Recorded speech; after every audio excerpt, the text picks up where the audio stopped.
By 1958, Hart Island had already received more than 500,000 dead.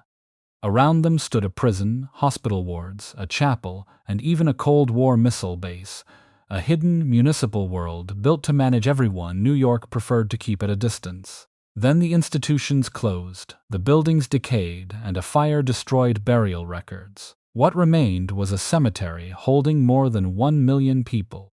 This is how a public promise became a place where families were kept outside. Hart Island is a narrow strip of land at the western edge of Long Island Sound, roughly a mile long and only a short distance from City Island in the Bronx. On a clear day, its shoreline does not appear remote. Houses, boats, and the mainland remain visible across the water, yet that small channel has always created a meaningful separation. There is no bridge, and ordinary streets stop at the shore. Anyone sent to Hart Island must arrive by boat, passing from the familiar geography of New York into a place governed by different rules. Long before the city acquired the island, the surrounding region was inhabited by the Siwanoi, an indigenous people associated with the shores of western Long Island Sound. A colonial deed from 1654 records Thomas Pell's claim to a large tract that included the island. The property later passed through several European families before reaching the hunters in the 19th century. The surviving documents tell far more about those landowners than about the people who had lived around the Sound before them, leaving the island's earlier history unevenly preserved. Even the origin of its present name remains uncertain. 18th century maps use variations of Hart Island and Hart's Island. Later writers proposed that the name came from an earlier spelling of Hart, from the island's shape, or from a former owner. None of those explanations has been established conclusively. The uncertainty is fitting for a place whose recorded history contains names, numbers, and official decisions, but also long stretches where the evidence is incomplete. What can be established is why Hart Island became valuable to public authorities.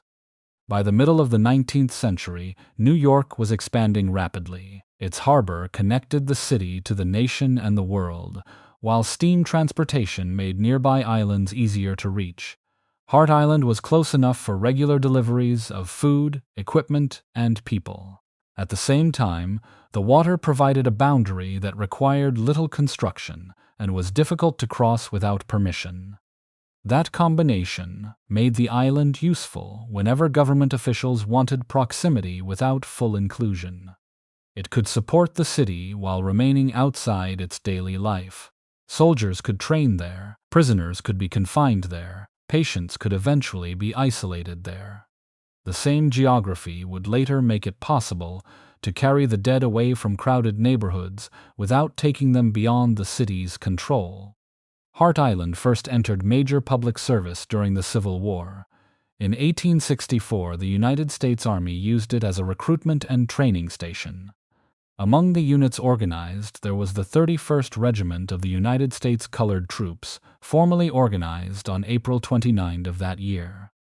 Its soldiers entered military service while Black Americans were still denied equal protection, equal political rights, and in many places recognition as full citizens. The men of the 31st left Hart Island for campaigns stretching from the Rapidan River to Petersburg. They served at Cold Harbor and in the long operations against Richmond, joining a war whose outcome would destroy legal slavery without settling the meaning of freedom. Their presence gave the island an early connection to people asked to serve a nation that had not yet accepted them as equals. That connection would acquire greater meaning as Hart Island later became the burial place of New Yorkers, drawn disproportionately from communities living at the edges of the city's prosperity. The Army altered the physical character of the island. Barracks, officers' quarters, roads, a parade ground, docks, and steamer routes turned what had been privately held land into an organized compound. The water remained the principal barrier, but the buildings made long-term confinement possible. Hart Island was no longer merely open ground in the Sound. It had become an institution. That role hardened in 1865 during the final months of the Civil War. the federal government established a prisoner of war camp on the island for captured Confederate soldiers. Approximately 3,413 prisoners passed through the camp during its brief operation. Historical summaries commonly report that about 235 died while confined there, many from illnesses already spreading among soldiers weakened by imprisonment and the final campaigns of the war. Those deaths require careful distinction from the later history of City Cemetery. The men who died at the camp were not necessarily buried permanently on Hart Island. Most Confederate prisoners who died while held there were buried at Cypress Hills, and military remains placed on the island were later transferred to recognized soldiers' cemeteries. The exact totals differ among surviving accounts because some records count deaths at the camp while others count burials on the island. What remained after the bodies were moved was the structure of confinement, the stockade, the barracks, the landing place, and the administrative habit of sending unwanted populations across the water. When the war ended, New York faced another problem. The city had long maintained public burial grounds for people who died without money for a private funeral, whose families could not be located, or whose identities were unknown. Earlier Potter's Fields had occupied land that was repeatedly absorbed into the growing city. As neighborhoods expanded and property became more valuable, public burial was pushed farther from the center of New York. Hart Island offered space, isolation, and an existing transportation route. In 1868, New York City purchased it from the Hunter family for $75,000. The island was assigned to the Department of Public Charities and Correction, an agency whose name joined two ideas that 19th-century government rarely kept separate. Poverty might call for assistance, but it could also lead to confinement. Illness might require treatment, but treatment often began with removal. Even burial for the poor would be administered beside prisons and carried out through prison labor. The decision to establish a public cemetery on Hart Island was not simply an act of disposal. It also recognized an obligation. A person would not be denied burial because no family appeared, because a name remained unknown, or because the cost of a private grave was beyond reach. New York accepted responsibility for its dead, including those who had possessed almost nothing within the city. But the location and the agency chosen to fulfill that responsibility shaped everything that followed. Before the first municipal coffin crossed the Sound, Hart Island had already been a military depot, a prison camp, and a landscape of controlled separation. The city was about to make a humane promise on ground built for confinement, and it placed that promise in the hands of the Department of Public Charities and Correction. When New York purchased Hart Island in 1868, it was continuing a practice older than the city itself. The phrase Potter's Field came to describe burial ground reserved for strangers, people without money, and those whose bodies were never identified or claimed. Its biblical origin referred to land purchased for the burial of foreigners. By the 19th century, American cities used the term for a public cemetery serving anyone left outside the private system of funeral homes, family plots, and church graveyards. Hart Island is commonly counted as the 10th Potter's Field in New York City's history. Earlier public burial grounds had occupied sites that later became some of Manhattan's most familiar spaces. Poor and unclaimed New Yorkers were once buried beneath land now associated with Washington Square Park, Madison Square, Bellevue Hospital, and the main building of the New York Public Library. Other public cemeteries operated on islands in the East River. Their disappearance followed a pattern. The city set aside inexpensive land for the dead, neighborhoods expanded around it, and the ground became too valuable or too visible to remain a cemetery for the poor. Graves were removed when convenient, built over when necessary, or absorbed into public spaces whose later visitors often had little reason to consider who had once been buried there. As Manhattan became denser, the people with the least power over their burial were pushed steadily farther from its center. Hart Island appeared to offer a permanent solution. It was owned by the city, surrounded by water, and large enough to receive burials for generations. The cemetery initially occupied about 45 acres at the northern and southern ends. The broad middle portion remained available for buildings, roads, cultivated land, and institutions serving the living. This arrangement allowed City Cemetery to expand without immediately surrendering the entire island to graves. The first recorded municipal burial took place on April 20, 1869. The woman placed in the ground was Louisa Van Slyke, a 24-year-old housekeeper who had been born at sea.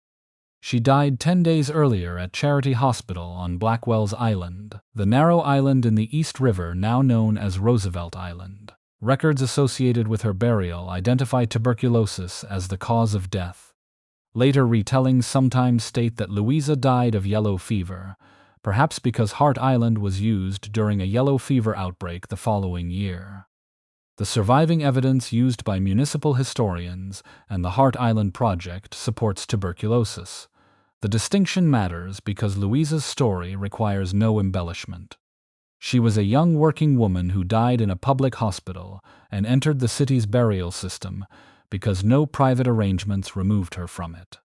She was not the first person ever buried on Hart Island. Military burials had occurred in connection with the Civil War, though those remains were later moved. Louisa was the first person recorded as entering the new city cemetery, beginning an unbroken municipal burial function that would outlast every hospital, prison, treatment center, and military installation later established on the island. Her coffin traveled through a system already joining public charity to incarceration. It was taken from the city morgue near Bellevue Hospital and placed aboard a steamer bound for Hart Island. The same vessel carried incarcerated men from the Blackwell's Island Penitentiary Workhouse. They were sent across the water to perform labor on the island, including the work required to bury the dead. There is no reliable record of a funeral service for Louisa, of words spoken at the grave, or of anyone who watched from the shoreline. It would be wrong to invent one. What survives is administrative: a name, an age, an occupation, a place of death, a cause of death, and a burial date. Those details are limited, but they prevent the first municipal grave on Hart Island from becoming entirely anonymous. The early burial ledgers reveal that the city did attempt to preserve such information. Clerks recorded names when they were available, along with age, birthplace, length of residence in the United States, cause of death, institution or address where death occurred, and date of burial. At the end of each month, they counted the burials and noted where the dead had come from. The entries form an account of New York that official histories rarely provide. Bodies arrived from Bellevue Hospital, Charity Hospital, the Foundling Asylum, the Lunatic Asylum, the Smallpox Hospital, and other public institutions. Many were infants who had survived only hours or days. Others were immigrants who had lived in the country briefly before illness or injury overtook them. Some belonged to a category clerks called the outdoor poor, meaning people who died outside an institution, whether at home, on the street, aboard a ship, or elsewhere in the city. These were not necessarily people without relationships. Some had names, parents, spouses, or children. What joined them was the absence of a private funeral arrangement. At the moment, the city took responsibility for the body. To be unclaimed in an administrative sense did not prove that a person had never been known or loved. It meant that no family member, religious organization, employer, or funeral director had intervened before the municipal process carried the coffin to Hart Island. The scale of that responsibility soon changed the landscape. Early accounts differ over the exact year in which common trench burial began. Some place the transition in 1872, while others identify 1875. The surviving ledgers establish that numbered trenches were in use by the middle of the decade. In February 1875, for example, 2-month-old Mary Halpine was recorded as being placed in trench number 7 after dying at Bellevue Hospital from a collapsed lung. Common trenches allowed the city to bury many people with limited land, labor, and money. They did not erase every identity at once. Coffins and trench locations were recorded so that a body might later be located if relatives appeared. Yet the system replaced the individual monument with an administrative connection between a ledger entry and a numbered section of earth. A name remained recoverable only as long as the records remained intact and accessible. That was the central promise of City Cemetery. New York would provide land for those whom private burial had failed, and it would preserve enough information for the dead to remain identifiable. The promise contained real civic value. It also depended upon inexpensive coffins, prison labor, restricted transportation, and a landscape kept beyond ordinary public view. Hart Island had been selected as a solution to the problem of death in a crowded city. But the grave fields occupied only its edges. Between them remained barracks, roads, open land, and buildings left from military use. New York soon recognized that the same water which separated its public cemetery from the living could also separate certain living people from the rest of the city. The graves at the northern and southern ends of Hart Island left a broad section of land between them. In the beginning, this separation allowed City Cemetery to function beside buildings inherited from the Civil War. It also gave New York something increasingly difficult to find within its crowded boundaries: publicly owned space where institutions could be expanded without placing them beside established neighborhoods. The first major test came in 1870, 1 year after municipal burials began. During an outbreak of yellow fever, part of Hart Island was used as a quarantine station. At a time when physicians had limited understanding of how many infectious diseases spread, isolation was one of the few protective measures available. The water surrounding the island created a barrier more reliable than a fence. Patients could be transported there by boat, supplied from the city, and kept away from dense tenements where disease moved quickly. This use did not begin as a plan to punish the sick. 19th-century reformers often believed that open space, sea air, sunlight, and distance from crowded streets could assist recovery. Hart Island seemed to offer all of them.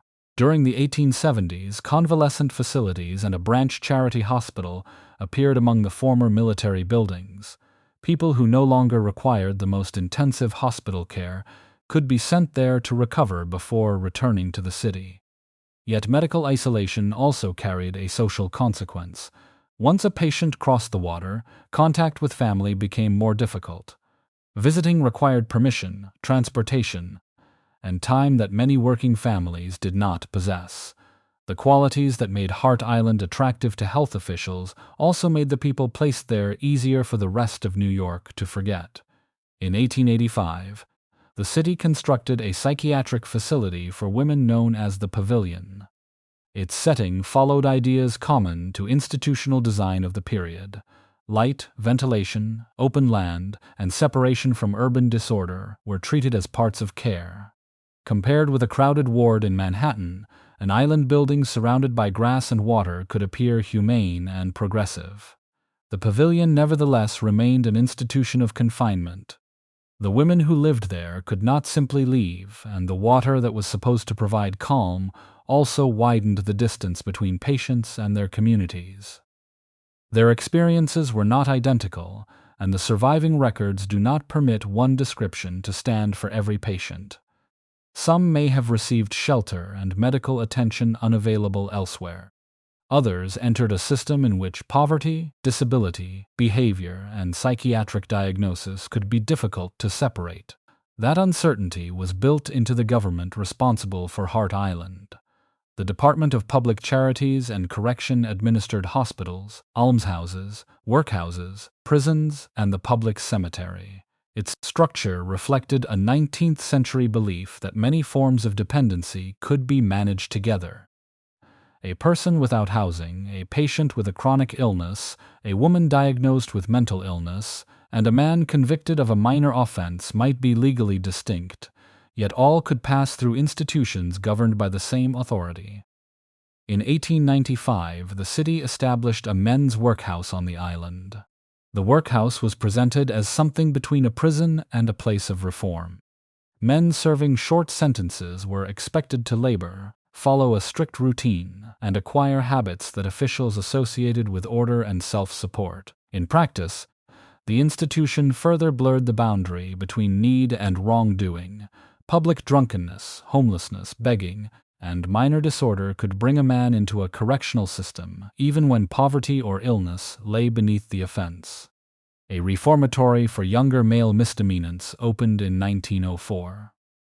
It generally received men between the ages of 16 and 30. Reformatories claimed a different purpose from conventional prisons. They promised that discipline, training, and work could redirect a young person before repeated arrests hardened into a lifetime within the penal system. Hart Island's distance from the city was supposed to remove destructive influences and make that transformation possible. The same distance limited outside scrutiny. Family visits were difficult, journalists arrived only with permission, and the daily operation of the institution remained largely in the hands of the agencies that ran it. When reform succeeded, the island could be described as quiet and orderly. When conditions deteriorated, the water helped keep those failures from becoming part of ordinary public life. By the early 20th century, Hart Island held an increasingly complex population. There were convicted prisoners and young offenders, but also elderly men, tuberculosis patients, people with chronic illnesses, and others dependent upon municipal care. These groups should not be collapsed into a single category. A psychiatric patient was not a prisoner because she shared an island with a workhouse. A man suffering from tuberculosis was not a criminal because correction officers controlled the ferry. The geography placed different people together even when their legal status and needs were entirely different. More buildings appeared to support them. Dormitories, hospital wards, workshops, kitchens, laundry facilities, utility structures, roads, and docks turned Hart Island into a functioning settlement. Power generation and water systems allowed the island to operate with increasing independence. From the sound, the collection of brick and wooden buildings could resemble a small town. Much of its work was performed by the people confined there. Prisoners maintained grounds, moved supplies, repaired facilities, and worked in the burial detail.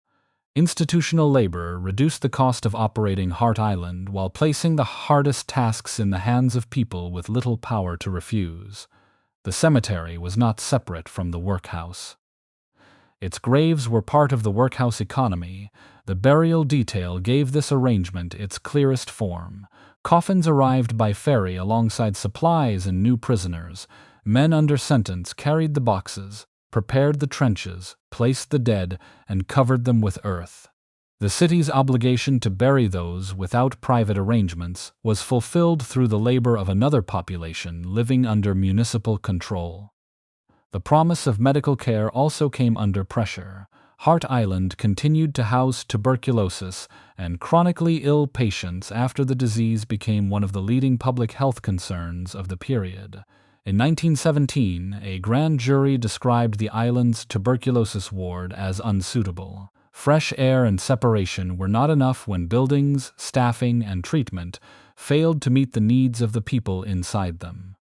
Even so, Hart Island was not built without efforts to provide meaning and dignity.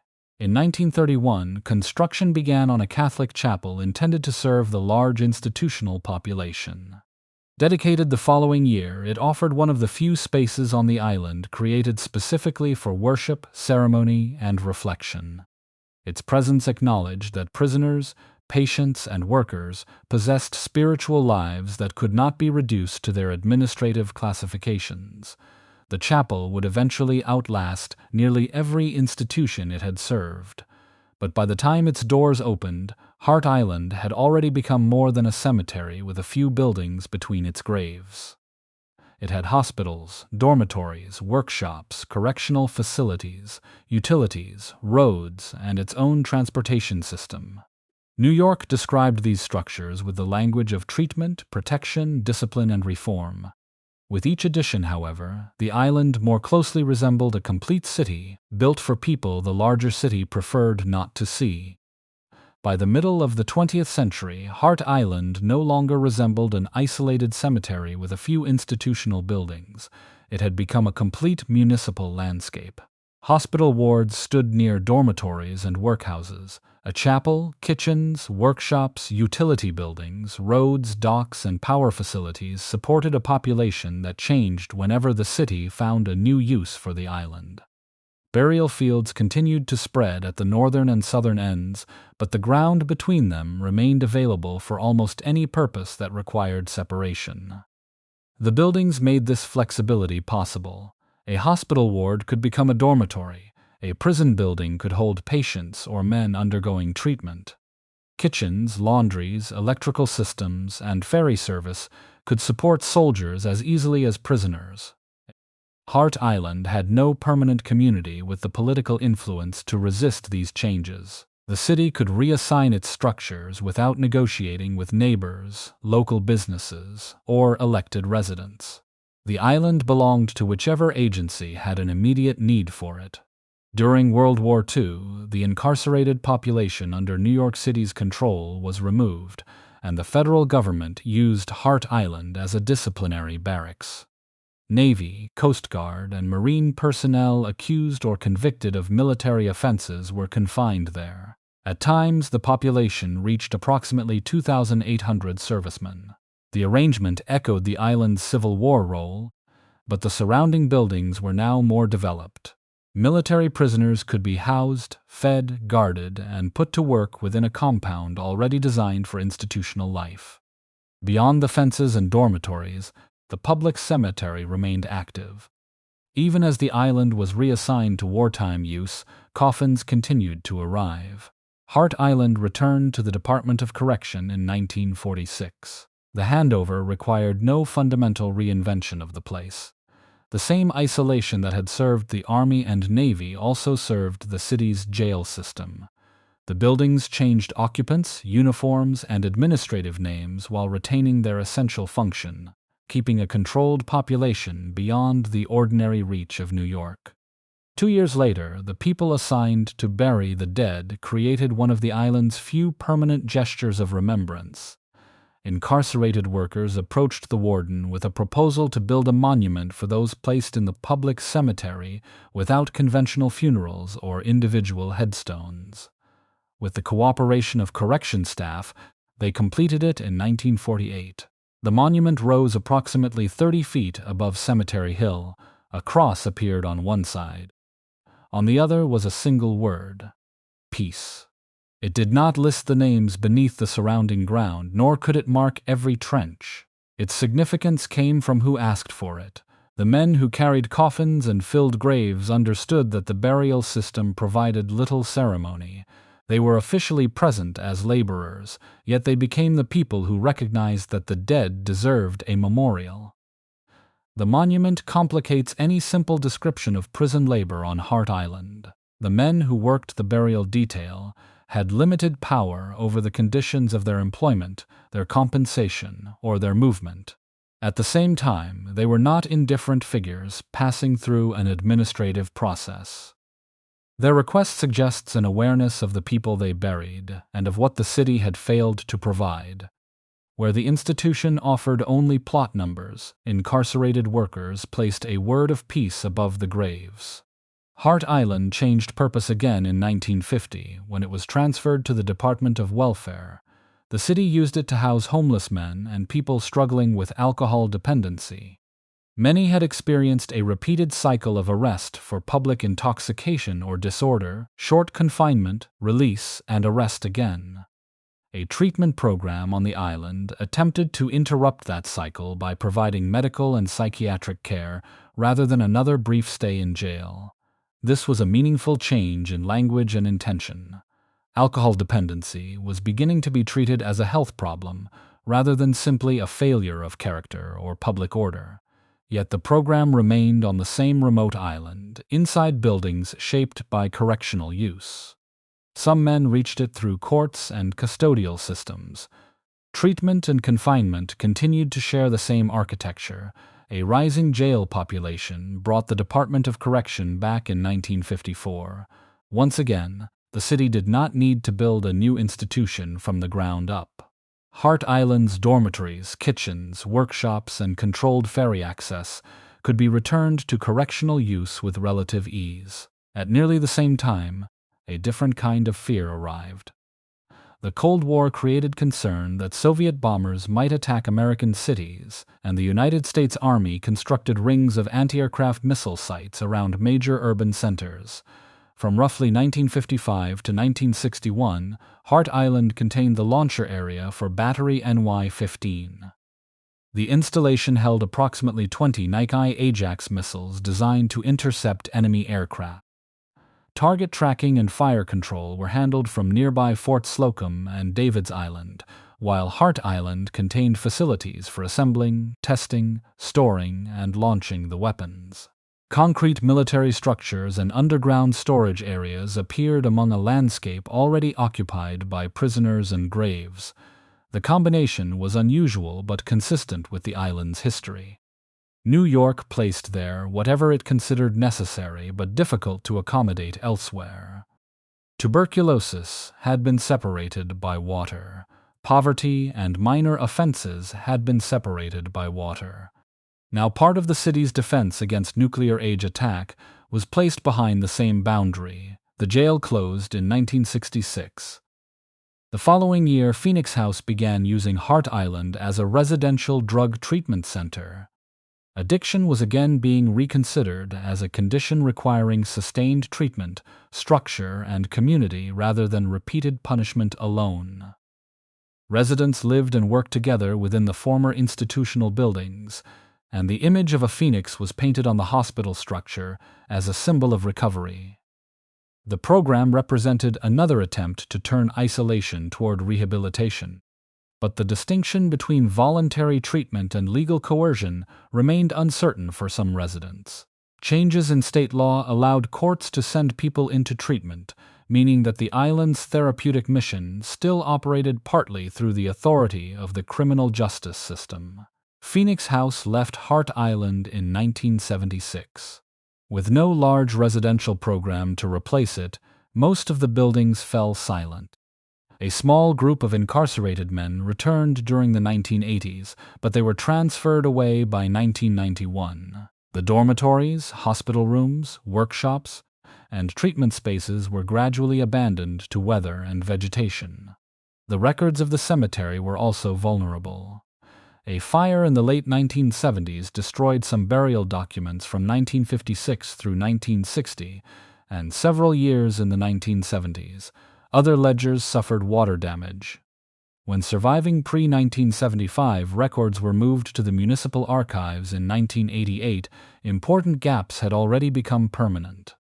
For some people buried during those missing years, the connection between a name and an exact place in the ground could no longer be reconstructed. Every major institution on Hart Island had eventually departed. The military prison disappeared. The welfare program ended. The missile battery closed. The jail and rehabilitation community withdrew. Their buildings remained for a time as empty shells, evidence of purposes the city had adopted and then abandoned. Only City Cemetery did not leave. Its operation required fewer buildings, fewer permanent residents, and no public community. A ferry, a burial crew, a trench, and a record were enough to keep it functioning. By the end of the 20th century, coffins were still crossing the same narrow stretch of water. Arriving at the one institution Hart Island had never been permitted to outgrow. The word most often attached to Hart Island is unclaimed. It sounds simple, but it describes an administrative condition rather than a human life. An unidentified person has no confirmed name. An unclaimed person may have been identified, yet no relative or funeral director has taken responsibility for the body within the required period. Public burial can also be chosen by a family that knows exactly who has died but cannot afford, or does not want, a private funeral. Those distinctions change the meaning of the cemetery. Hart Island is often described as a burial place for homeless people whose identities were unknown and whose deaths passed unnoticed. Some people buried there did experience homelessness, and some remain unidentified. They are not the majority of every burial year. In 2018, city data indicated that approximately 62% of those buried had a known next of kin who chose public burial. About 33% had relatives who were unknown or could not be reached. Only a small remaining share had no confirmed identity or family connection. Poverty does not prove the absence of love. A person may have relatives who cannot pay for a funeral, who live outside the country, who are estranged, elderly, ill, incarcerated, or unable to respond before the city's deadline. Others may decide that a publicly funded burial is more appropriate than assuming debt for a private service. Hart Island receives all of them through the same system. The route begins wherever death occurs. A person may die in a hospital, nursing home, private residence, shelter, public space, or an unknown location. When the circumstances require investigation, the Office of Chief Medical Examiner takes custody of the remains and works to establish identity and cause of death. Fingerprints, photographs, medical records, personal belongings, dental information, and DNA may all become part of that effort. Officials then attempt to locate relatives or another person authorized to make arrangements. If a family requests public burial, or if no one claims the body after the designated period, the necessary permits are prepared. The remains are placed in a simple wooden coffin and assigned identifying information. The coffin is transported to the ferry landing at City Island, carried across the Sound, and delivered to a numbered burial plot. The process was designed to be inexpensive but not entirely irreversible. Each coffin received a number connected to a burial permit and a location in the trench. Depending on the period, records could include the person's name, age, place of death, physical description, or the location where an unidentified body had been found. Large lettering or numbering on the coffin allowed burial crews to recognize it during placement and later recovery. For much of the 20th century, a standard adult plot held approximately 150 coffins. They were arranged in sections and stacked 3 levels deep. Infant and fetal remains were placed separately in smaller coffins, with some plots holding as many as 1,000. A marker above ground identified the plot rather than each person below it. This system treated the trench as a carefully organized grid. Burial charts recorded the position of each coffin so that a particular set of remains could be reached without removing every person around it. In 1913, the arrangement of adult burials was changed to make disinterment easier. The city understood that a relative might appear months or years after burial and request that a loved one be moved. That possibility distinguished Hart Island burial from cremation. A family that arrived too late had not necessarily lost the body forever. With permits and the assistance of a licensed funeral director, an adult could be disinterred and reburied elsewhere. Coffins were positioned partly with that future removal in mind.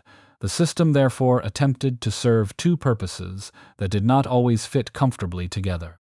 It had to process a large number of burials at low cost, while preserving enough information to recover one individual if circumstances changed. When the records were complete, the method could work. When a permit, chart, or ledger disappeared, the physical order beneath the ground was no longer enough. For generations, the labor belonged to incarcerated men. Prisoners first came from the workhouse on Blackwell's Island, and later from Rikers Island. Under the supervision of correction officers, they unloaded coffins, prepared trenches, placed the dead, maintained the grounds, and carried out disinterments. Their compensation varied by period. Older Department of Correction accounts record wages between 25 and 35 cents an hour. Later reports commonly place the rate around 50 cents. The work was physically demanding and psychologically unusual, yet the city depended upon it because incarcerated labor kept the cost of public burial low. The people brought to Hart Island did not always fit the social image attached to the cemetery. Bobby Driscoll had been one of the most recognizable child performers in American film. He received an Academy Juvenile Award and later became the voice and animation model for the title character in Walt Disney's Peter Pan. On March 30, 1968, Driscoll's body was discovered in an abandoned building in Manhattan's East Village. He carried no identification, and efforts to identify him through photographs were unsuccessful. The medical examination concluded that he had died from heart failures associated with advanced atherosclerosis. With no confirmed name and no relative located, he entered the municipal burial system as an unknown man. Driscoll was buried on Hart Island before his family learned of his death. Approximately 19 months later, his mother sought help locating him as his father approached death. A comparison of fingerprints finally established what had happened. The former child star had not vanished without records. His fingerprints, burial documents, and placement within the city system existed, but the information had not reached the people looking for him in time. His remains were not removed and still lie on Hart Island. Infant burials exposed a different weakness. Hospitals sometimes asked grieving parents to authorize a city burial. Some parents later said they understood this only as assistance with burial expenses. They did not realize that their child would be placed in a common grave on an island managed by the Department of Correction, with no individual headstone and, for many years, little opportunity for a graveside visit. The written record was supposed to preserve what the landscape did not display. Before 1977, those records were maintained through handwritten ledgers, burial permits, and plot charts. Surviving materials were eventually transferred to the municipal archives, but the collection is incomplete. Water damaged some books, and a fire in the late 1970s destroyed records covering 1956 through 1960 and portions of several years in the 1970s. For burials from 1977 onward, New York now provides a searchable cemetery management tracking system. A family can search by name, age, dates, permit number, or medical examiner information, and then consult burial maps. The database represents a considerable improvement over the paper system, once kept behind correctional control. It cannot recreate documents that no longer exist. Hart Island's burial method was built around a chain of position in a trench. That position led to a plot chart. The chart led to a permit, and the permit led back to a name.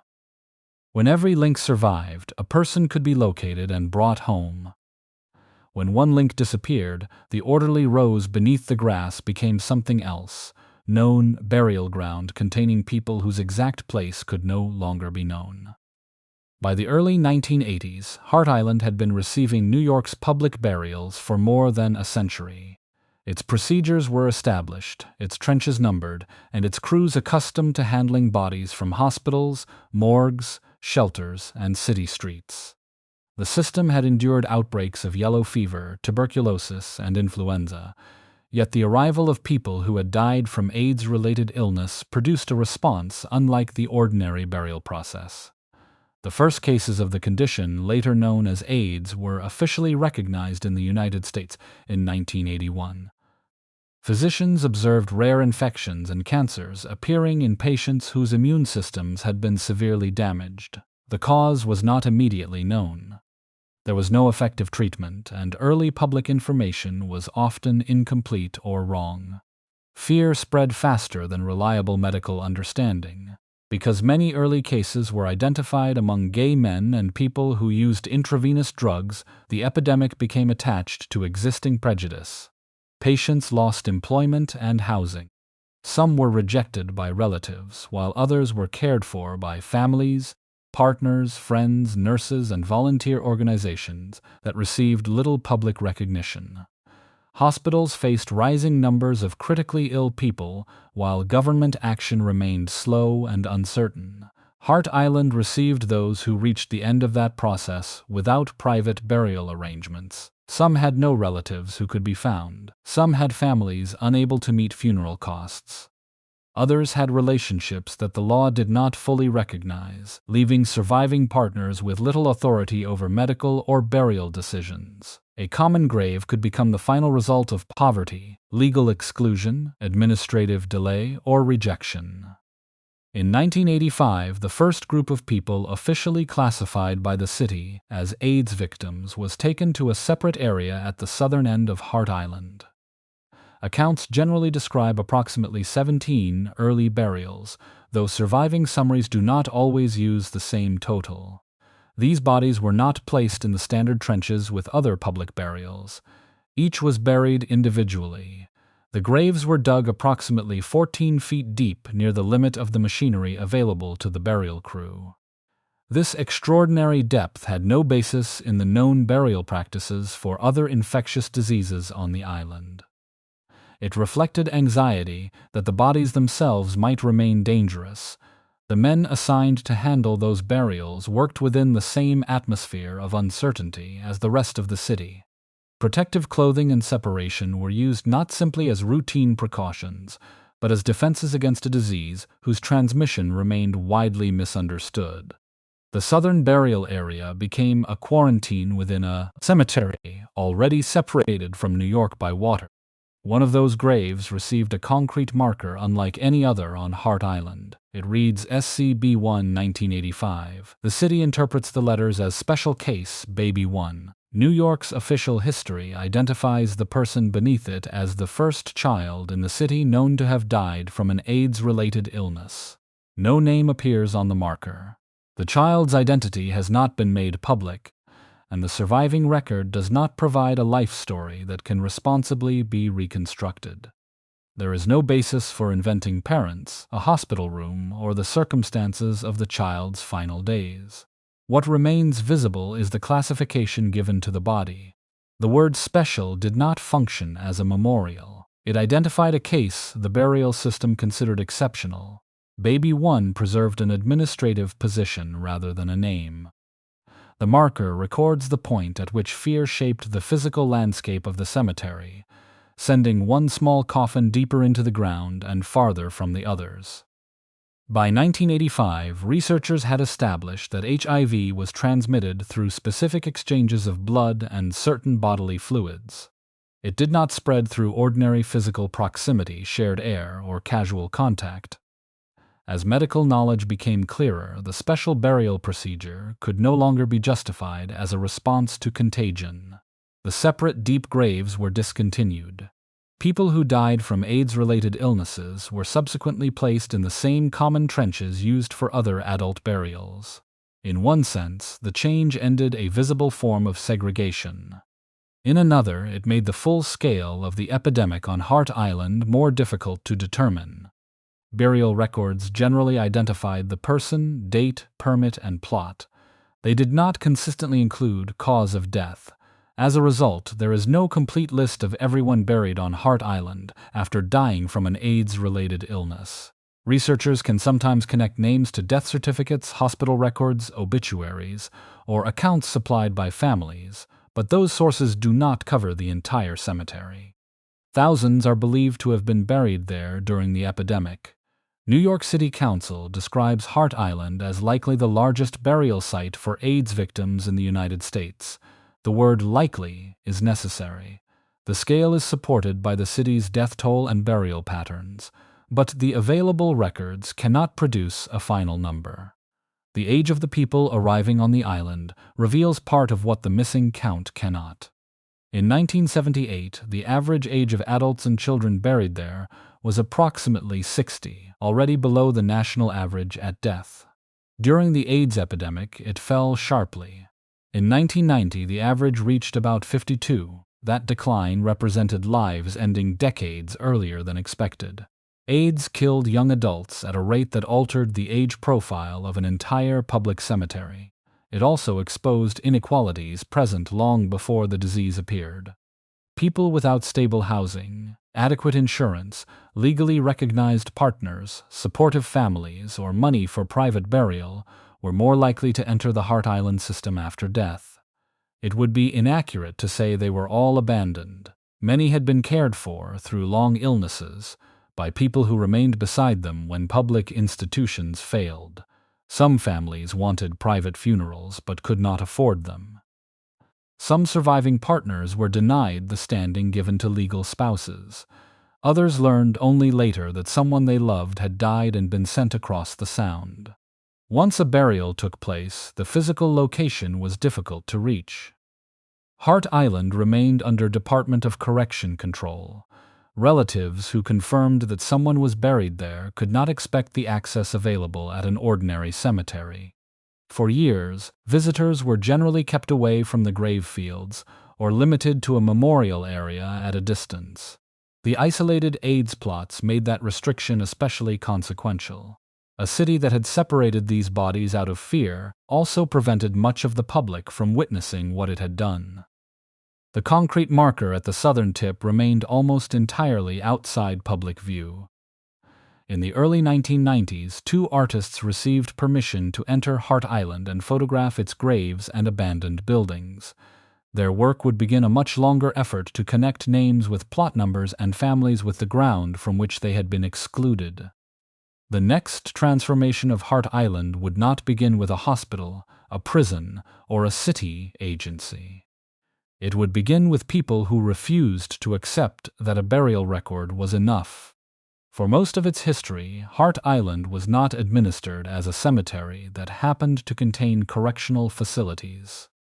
It was treated as correctional property that happened to contain a cemetery.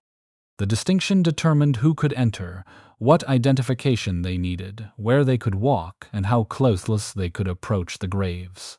There was no public ferry service. Transportation belonged to the Department of Correction, and visitors depended upon a boat operating from a restricted dock on City Island. Access required advance approval, government-issued identification, escorts, and compliance with rules created for institutional security. Areas of the island remained off-limits, and visits took place according to a narrow schedule, rather than when a family wished to mourn. For relatives, the experience could resemble a prison visit. Correction officers checked names and documents. Visitors boarded a controlled ferry and remained under supervision after landing. For years, many were brought only to a gazebo overlooking part of the cemetery, rather than to the plot where a relative had been placed. The person they came to honor was dead, but the procedures around the grave still belonged to the penal system. That arrangement remained largely outside public discussion until the abandoned island began to be documented. Between 1991 and 1993, artist Melinda Hunt and photographer Joel Sternfeld received permission to photograph Hart Island. They recorded burial fields, numbered markers, roads returning to vegetation, and institutional buildings no longer occupied by patients or prisoners. Their photographs did not present the island as a supernatural ruin.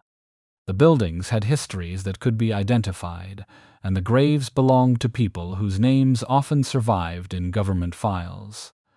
The deeper absence was the lack of connection between those records, the physical landscape, and the families who wanted to understand what had happened. Hunt founded the Hart Island Project in 1994. Its work focused on obtaining burial records, helping relatives locate graves, improving access, and preserving individual stories. The organization treated every database entry as the beginning of a biography rather than the end of one. The photographs taken with Sternfeld were published in a book in 1998. By then, the neglected architecture had begun attracting attention. But the Hart Island Project kept the graves at the center of the discussion. An abandoned hospital could be photographed from a distance. A person buried beneath a numbered plot required records, family knowledge, and permission to reach the ground. Gaining those records required years of pressure. The Department of Correction held recent burial information, while older ledgers were stored in the municipal archives with substantial gaps. Families often had to know which agency to contact, submit formal requests, and interpret plot numbers that meant little without an accurate map. Freedom of information requests gradually brought more of the system into public view. In 2008, the Hart Island Project obtained tens of thousands of burial records. A related dispute over information withheld from those records was settled the following year.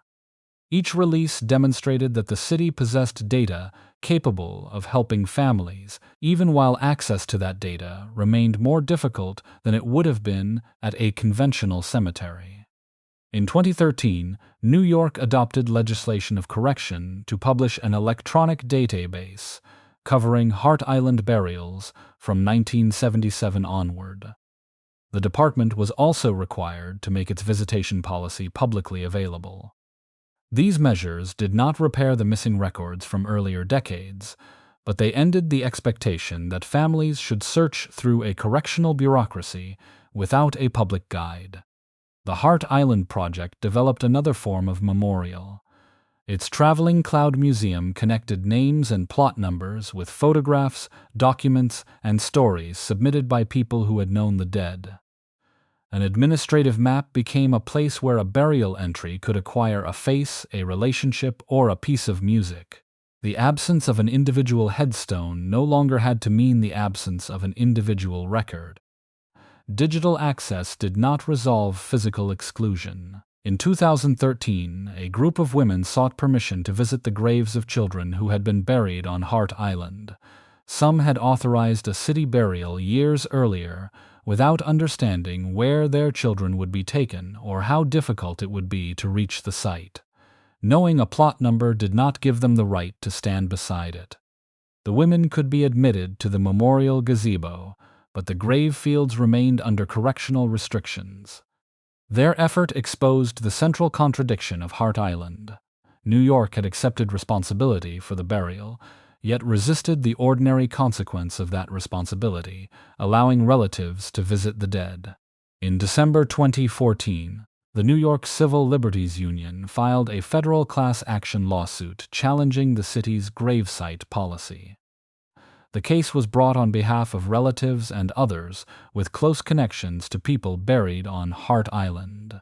It argued that access to a distant memorial area was not equivalent to visiting the place where a loved one had actually been laid to rest.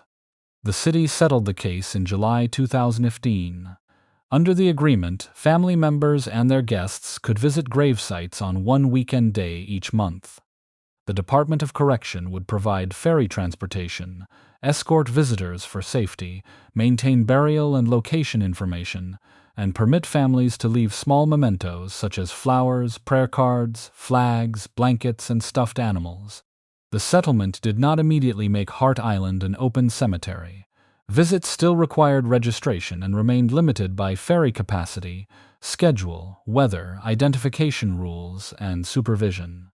But families could finally move beyond the gazebo and approach the ground connected to their burial records. A revised agreement in 2017 expanded the number of visitors and allowed greater freedom to take photographs. These changes mattered because a photograph could provide proof of presence where no individual stone existed. It allowed families to carry away an image of the landscape that held the person they had come to mourn. Even with these reforms, Hart Island remained under the Department of Correction. Families were visiting a cemetery through an agency whose principal responsibility was the custody of living prisoners. Burial crews still came from Rikers Island, correction officers still controlled access, and the island remained closed to ordinary public movement. Advocates argued that this arrangement carried a message whether the city intended it or not. Public burial was being treated as an extension of punishment. The dead had committed no offense, and financial hardship did not justify placing their families behind a correctional gate. In November 2019, the City Council approved legislation transferring jurisdiction over Hart Island to the Department of Parks and Recreation. Mayor Bill de Blasio signed the measure the following month. Local Law 210 also removed an obsolete legal provision concerning the segregation of prisoners on the island, formally separating its future from a correctional purpose that had shaped it for generations. The transfer was not immediate. City agencies needed time to divide responsibility for burials, maintenance, transportation, records, and family access. Full transition was scheduled for July 1, 2021, with NYC Parks overseeing the landscape and public visitation while social service and medical agencies managed burial operations. For the first time since 1869, Hart Island had a legal future outside the penal system. The change resulted from artists who documented what they saw, families who demanded access, advocates who recovered records, lawyers who challenged restrictions, and lawmakers who accepted that a public cemetery should not be governed like a jail. Before that transfer could be completed, another disease reached New York. In the spring of 2020, the city's morgues began to fill faster than its funeral system could respond. Cameras soon turned toward Hart Island, and the burial trenches hidden for more than 150 years became visible around the world. In March 2020, New York entered a crisis measured first in hospital beds and then in bodies. COVID-19 moved through the city before testing was widely available and before physicians had effective treatments. Emergency rooms filled, intensive care units expanded, and hospital morgues reached capacity. Funeral homes received more calls than their staffs, vehicles, and storage rooms could manage. The Office of Chief Medical Examiner brought refrigerated trailers into service and created temporary storage for thousands of bodies. Even these measures could not remove the pressure. Every person had to be identified, connected to relatives if possible, and released for burial or cremation. Families were sick, separated by travel restrictions, or unable to gather the documents and money required for a funeral. Before the pandemic, an unclaimed body might remain in city custody for 30 to 60 days while officials searched for relatives. In April 2020, that period was reduced to 14 days. The change was intended to create room in an overwhelmed system, but it narrowed the time available for a family to learn of a death and intervene. 14 days could pass quickly when relatives lived outside New York, when offices were closed, or when the people expected to make arrangements were themselves hospitalized. A burial on Hart Island did not prevent later disinterment, but it added another administrative process to a family already trying to understand what had happened. The island's burial schedule changed with the volume. Under ordinary conditions, crews had often worked 1 day each week and buried about 25 people. During the spring surge, the number approached 24 a day, and burials took place 5 days a week. Trenches expected to serve for months filled in a fraction of that time. The method itself was not new. Wooden coffins arrived by ferry, carrying identifying information that would allow a later recovery. Workers placed them in orderly rows and stacked them in layers before covering the trench. Hart Island had used versions of this process since the early 1870s. What changed was visibility. On April 9, aerial photographs showed workers in protective clothing arranging coffins inside a long trench. Reuters distributed the images internationally. Drone footage recorded the same burial ground from above, revealing the scale that numbered markers and distant descriptions had never communicated. Many viewers encountered Hart Island for the first time through those photographs. Reports described New York opening mass graves in response to COVID-19, creating the impression that the pandemic had introduced an emergency method of burial. The trenches were not an emergency invention. The city had used them through tuberculosis, influenza, AIDS, economic depression, and ordinary years when poverty and isolation continued without national attention. The photographs were disturbing partly because they showed something familiar to the municipal government but unfamiliar to the public.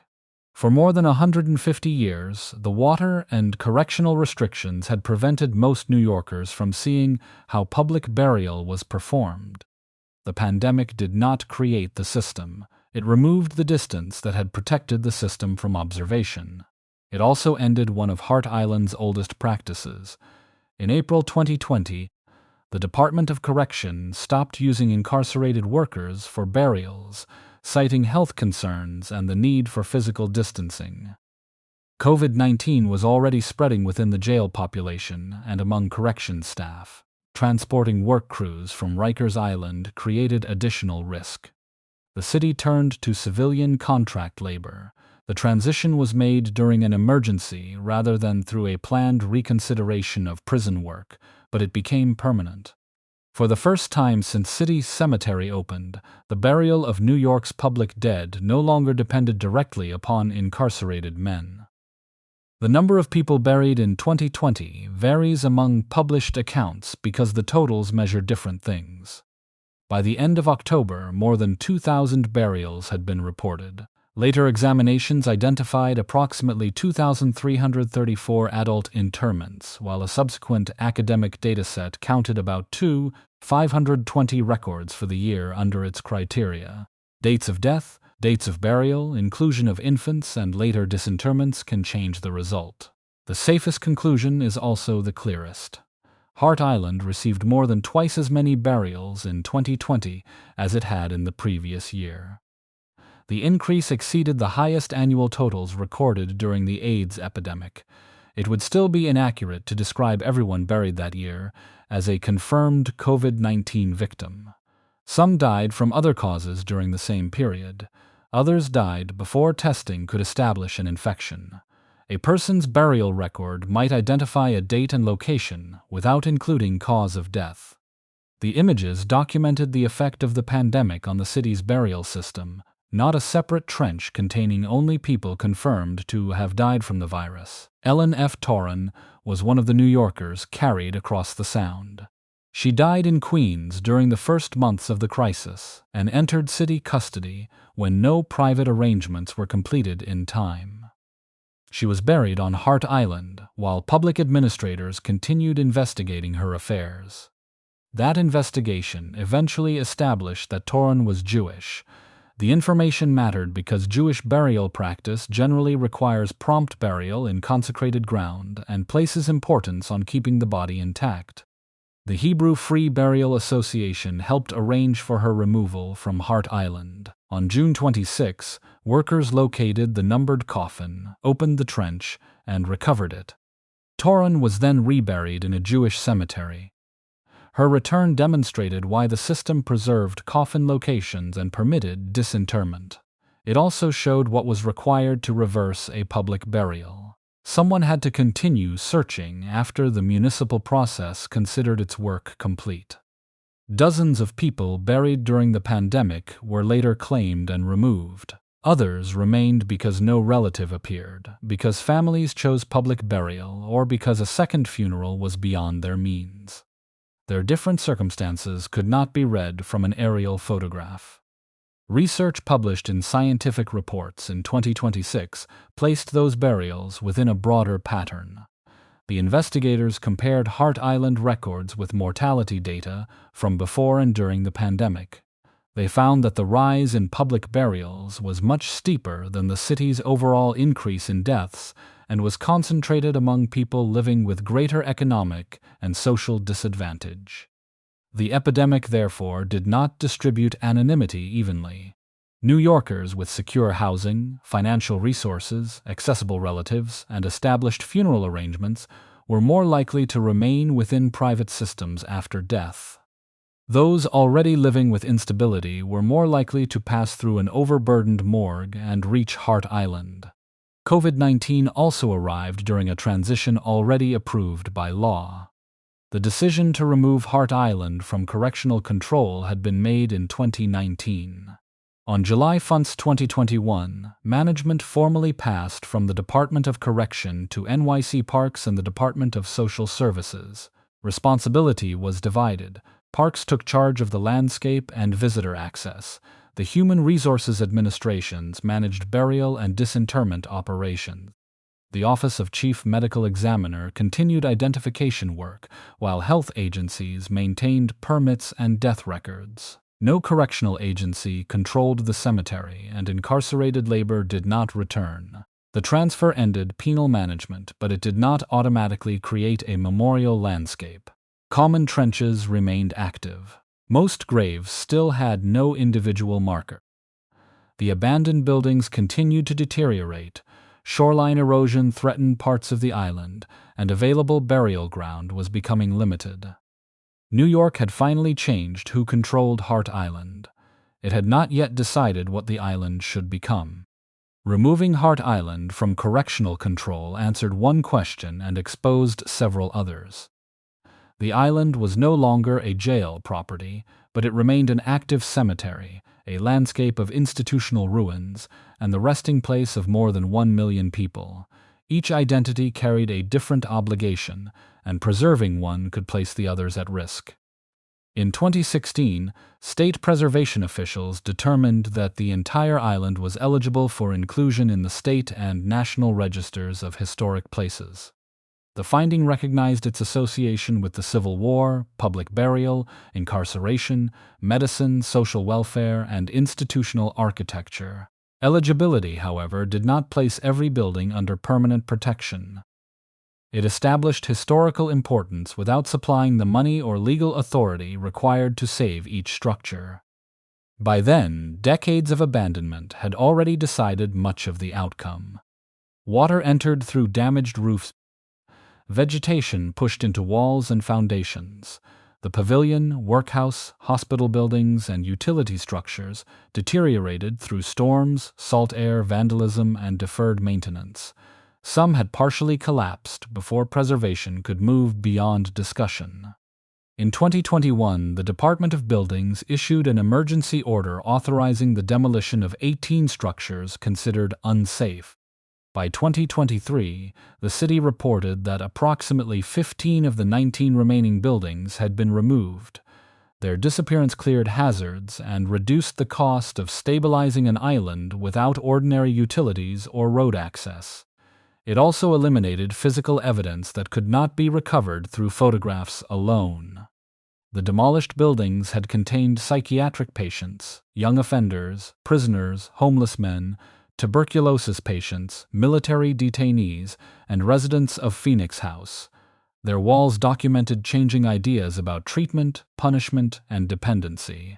Preserving them all would have required considerable public investment. Allowing them to fall created land that could eventually receive more burials. Hart Island was forced to choose between the memory above ground and the need developing beneath it. Public access began to change at the same time. Family gravesite visits had been available in a limited form since the legal settlement of 2015. In November 2023, NYC Parks began offering public history tours by ferry. These tours marked the first regular opportunity for people without a relative buried there to walk through the island under Parks administration. Hart Island did not become a recreational park. Visitors do not arrive for picnics, sports, or unrestricted exploration. Families, chosen family members, and close friends can register for gravesite visits, while the wider public may apply for limited guided tours. Ferry capacity, weather, safety, and active burial operations continue to control when people can enter. The island's future therefore cannot be copied from Governor's Island or an abandoned prison museum. Hart Island still receives the dead. Burial crews, funeral permits, disinterments, family visits, historic interpretation, and grounds maintenance must occur within the same narrow landscape. In July 2025, NYC Parks released a long-term concept plan for the island. It proposed a modest welcome center with restrooms and seating, accessible paths, a remembrance walk, improved maintenance facilities, forest restoration, and safer circulation from the ferry landing. These were basic amenities by the standards of an ordinary cemetery, yet Hart Island had operated for generations without them. The surviving Catholic chapel received a different treatment. Rather than restoring it as a complete house of worship, the plan proposed preserving it as an open-air memorial space. Stabilized walls, an interior garden, seating, and places for commemorative objects would allow the building to carry several histories without returning it to a single religious function. That proposal accepts loss instead of concealing it. A fully reconstructed chapel might appear untouched by the abandonment surrounding it. An open structure would preserve evidence of both the people who once worshipped there and the years when the city allowed the building to decay. The landscape faces another pressure that preservation cannot stop at the property line. Shoreline erosion is narrowing parts of the island.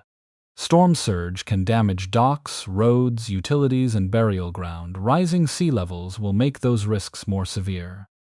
The concept plan therefore includes shoreline stabilization, restored coastal habitat, and protection for new facilities. Climate resilience and burial capacity are connected. A section of land cannot serve future graves if erosion, flooding, unstable slopes, or inaccessible roads make burial unsafe. At the same time, protecting every structure and natural area limits the ground available for interment. A city study completed in 2022 estimated that unused suitable land could provide approximately 7,000 to 10,000 additional burial spaces. Under existing practices, that represented only 8 to 12 more years. Using other areas, including land occupied or constrained by old structures, could increase capacity to approximately 35,000 spaces and extend the cemetery's working life by several decades. New York also increased the number of coffins placed within some trenches. The historical adult plot generally held about 150. In 2024, some trenches contained as many as 200. The change conserved land, but advocates questioned whether placing more bodies in each common grave was consistent with the city's promise to make Hart Island more dignified and accessible. That disagreement cannot be reduced to arithmetic. Larger trenches create more burial capacity, but they also make each plot more difficult to understand as the resting place of individuals. Saving land for future New Yorkers may deepen the anonymity experienced by families in the present. In December 2025, Local Law 184 required the Department of Social Services, Parks, and other city agencies to study the island's remaining burial capacity. The law requires input from relatives of people buried there and asks whether burial procedures should change, whether more land should be used, whether further demolition is appropriate, and whether New York should identify another location for public burial. The report is due by June 15, 2027. The debate does not require the conclusion that common burial is inherently without dignity. Hart Island offers publicly funded burial in simple wooden coffins without the expense of elaborate monuments or concrete vaults. The ground remains green, and adult remains can be disinterred if families later choose another cemetery. In a city where the cost of death can impose debt on the living, those qualities have real value. Dignity depends upon more than the distance between coffins. A public cemetery must preserve names, maintain accurate locations, allow families meaningful access, provide space for mourning, and explain how the dead came to rest there. Without those commitments, an affordable burial can still become another form of exclusion. Hart Island should not be remembered only as a place where New York discarded people. That description erases the families who chose public burial, the workers who built the Peace Monument, the advocates who restored names, and the relatives who fought for the right to stand beside a grave. It also releases the city from a more difficult responsibility. Hart Island was not outside New York's system. It was one of the clearest expressions of that system. The island began as open ground separated by a narrow channel. New York turned it into a military camp, prison, hospital, workhouse, treatment center, missile site, and cemetery. Every institution for the living eventually closed. Public burial survived because the need it addressed never disappeared. More than 1 million people are now connected to its numbered plots. They were not one anonymous population, and they did not arrive for one reason. They were workers, immigrants, infants, patients, veterans, artists, prisoners, people with families, and people whose families were never found. The future of Hart Island will be measured by whether New York continues to treat them as a burial total, or finally allows those numbers to return to names. If you enjoyed this video, please like and subscribe to our channel so you never miss out on more fascinating stories.